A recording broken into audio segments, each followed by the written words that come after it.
மாலை 5 மணி. தலைவா, தலைவரே. தலைவர் எங்க? நீ அது கொஞ்சம் உப்பு போட்டுக்கோமா அதுல. சரிம்மா சரிம்மா. உப்பு போட்டுக்க. இந்தா கொஞ்சம் போல அப்படியே நெய் விட்டுரு. அப்படியே கொஞ்சம் போல. சரிம்மா. அப்படி கொஞ்சமா விட்டு. எல்லாம் கணக்கு தான், அளவு இருக்குது. தலைவரே, உப்பு கம்மியா இருக்குது. தக்காளி பழம் 3 தான் இருக்குது. இப்போ 1 போட்ட 2 இருக்குது. என்ன, வெங்காயம் 4 வெங்காயம் இருக்குது. பச்சை மிளகாய் 3 தான் இருக்குது. அரிசி கம்மியா இருக்குது.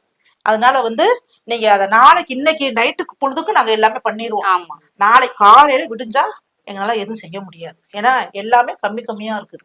அதான் நீங்க ஸ்மால் பாஸ்டர் சொல்லி ஏதாவது நீங்க வாங்கணுமா வாங்கிருக்க. இருக்கிறத வச்சு இப்ப நாங்க அட்ஜஸ்ட் பண்றோம். சரி, பார்த்து நாளைக்கு காசு கொடுப்பாங்க. அப்புறம் நீங்க நாளைக்கு சமைக்க சொன்னீங்கன்னா நாங்க எப்படி சமைப்போம்? இருக்கிறத வச்சுதான் இப்ப நான் சமைச்சு கொடுக்குறேன். நாளைக்கு என்ன பண்ணுவீங்க? நாளைக்கு சமையல் எங்களை தான் வந்து கேட்பீங்க. நீங்க ஸ்மால் பாஸ் நாங்க உங்களுக்கு வாங்கி தந்துட்டு சொல்லுவோம். சரி, அப்படி தலைவரே, நீங்க ஸ்மால் பாஸ்டர் செய்யுங்க. மத்தியானம் ஆக்குனதுல கொஞ்சம் சோறு கம்மியா இருக்குது. இப்ப ஆளுக்கு 2 சப்பாத்தி தான். சாதம் வேணுங்கிறவங்க சாதம் வாங்கிக்கிறோம். ரசம் இருக்குது, வடகம் இருக்குது. அரிசி வேற திந்திருச்சு. நாளைக்கு சமைக்க முடியாது. நாளை காலையில அரிசி கம்மியா இருக்குது. ஏன்னா எதுவுமே செய்ய முடியாது.